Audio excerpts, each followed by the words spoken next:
Hey everyone, welcome to the vlog. I thought it'd be fun for us just to kind of hang out for a couple of days and see what I get into. Today is actually Friday, June 19th, so I have today off work, which is amazing. And I have some errands to run. I'm gonna run to Target, maybe go in Michael's and just look around because I haven't been in there in a hot minute. And then it's supposed to be gorgeous today, so there will definitely be a Luna walk in our future today, as well as some reading. I'd really like to sit outside and read since the weather's so nice. So thanks again for coming to hang out with me, and let's head to Target.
So I have a little Target haul to share with you. So first off, dental sticks for Luna, always a must. She was very sad if she doesn't get her 7 p.m. dental stick. Some mouthwash. I like the Hello brand for my mouthwash and toothpaste just because it's a little bit of a cleaner brand. Plus they try to do like sustainable practices and manufacturing and things like that.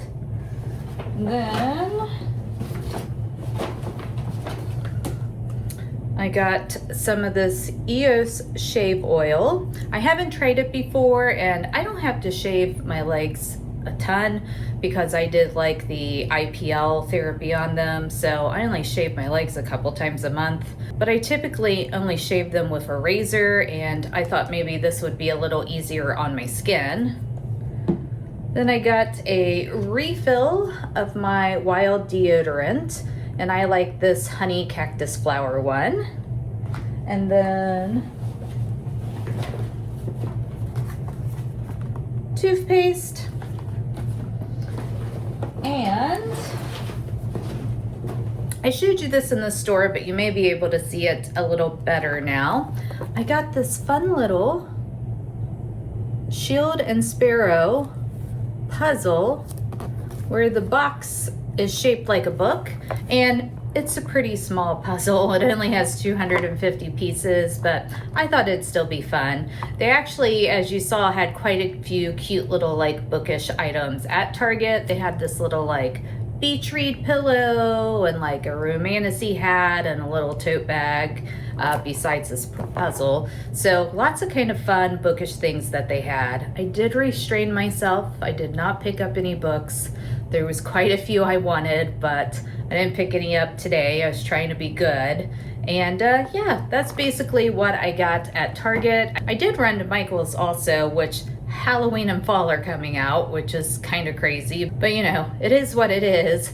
But I didn't end up picking anything up there. They didn't really have anything that caught my eye as far as, I was looking just for little like crafty hobbies I could do, but the puzzle will be enough.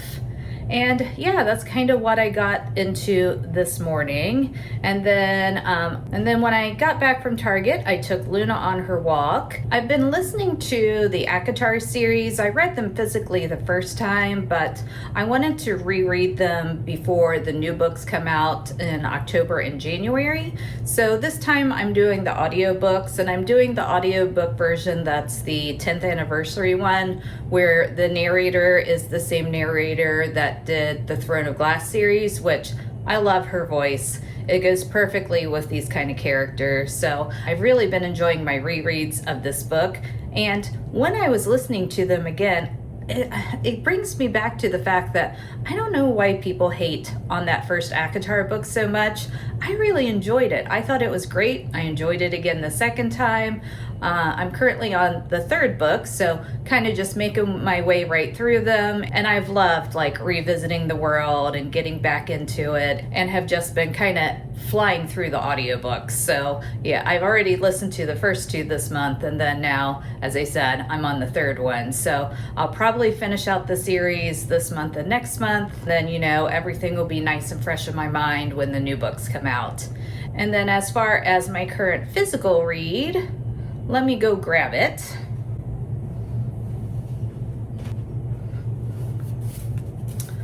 I am currently reading Malice by John Gwynne. I've been loving it. It is the first book in the series, so I will say, as per usual with an epic fantasy series, it did start off a little slow, but we do have a whole cast of characters that we're meeting, plus all the world building and the lore. And I will say, at this point, I'm fully invested. I have my favorite characters, and I can't wait to see how things kind of play out here. I'm a good chunk through now. I am on page 403, and I think it's about a 630 page book. And in this particular world, it is still kind of Norse based, which is kind of a theme for a John Gwynne series.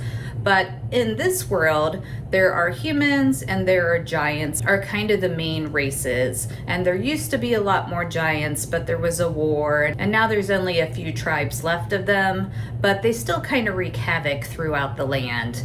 And in this world also, there's two gods. One is basically a god of light, a god of good. He loves the earth, creatures, you know, is good to people, all those things. And then the god of dark, who is kind of the god of evil. And these gods have went away. They haven't been around for quite some time. But now there is a prophecy out about them returning and a great war that's coming. So we've been getting all the lore for that and the background of the world. And I will say, so far, my favorite character is Corbin, who he's a teenage boy. He's around, I would say, 14, 15 years old when we meet him.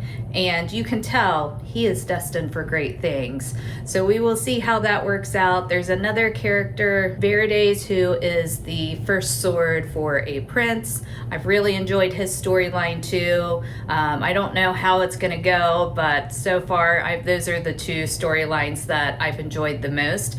And we've gotten quite a few other point of views besides those, but those are the two that are probably my favorite.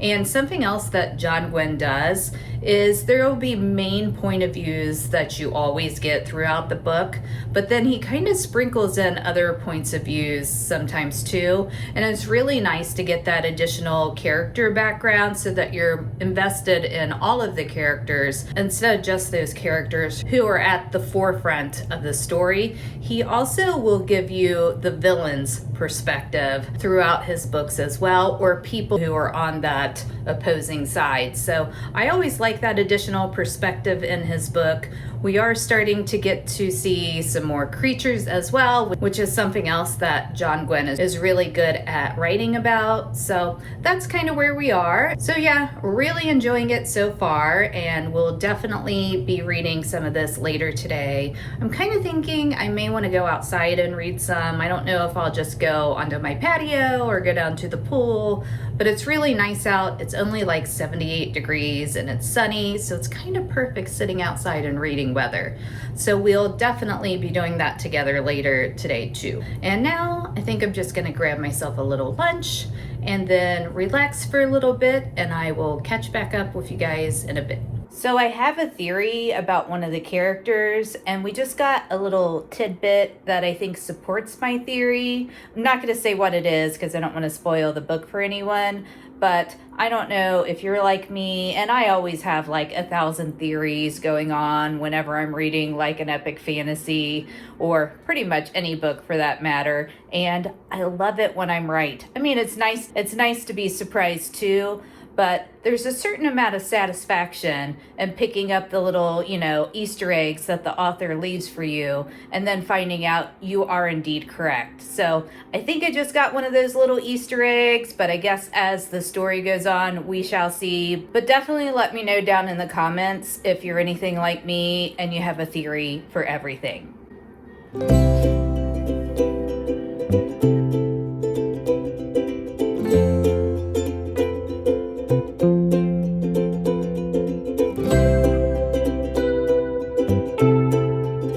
All right, friends, so I did end up finishing Malice last night and really enjoyed it overall. I'm going to give it a 4.25 stars, and I think that's great for the first book in an epic fantasy series, just because, it does typically, this type of book starts off being a little slower paced, just because of all the world building that has to happen and getting to know our various cast of characters and just getting all that background and that lore that we need to have a well-developed series.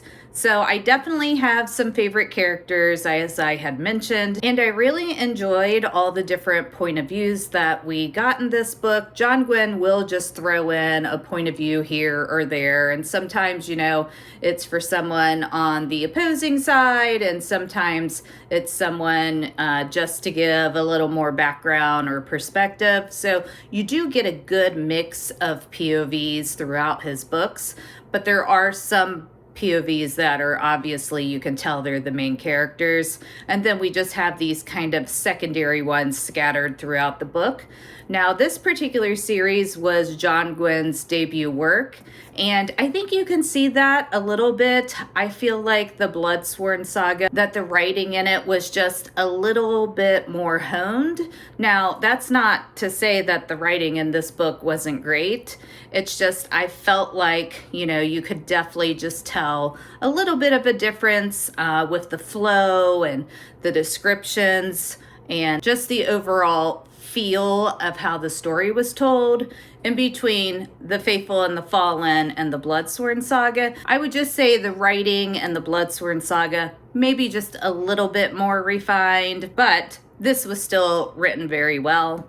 And true to John Gwynne fashion, in this last 150 pages or so of the book, there was lots of plot twist and what the F moments, and there are a couple of point of views that I was really enjoying that I am not sure if they actually survived this book. One of them, I think, could have potentially survived. The other one, which I did really enjoy this person's point of view, I don't think that he made it. So yeah, there is that.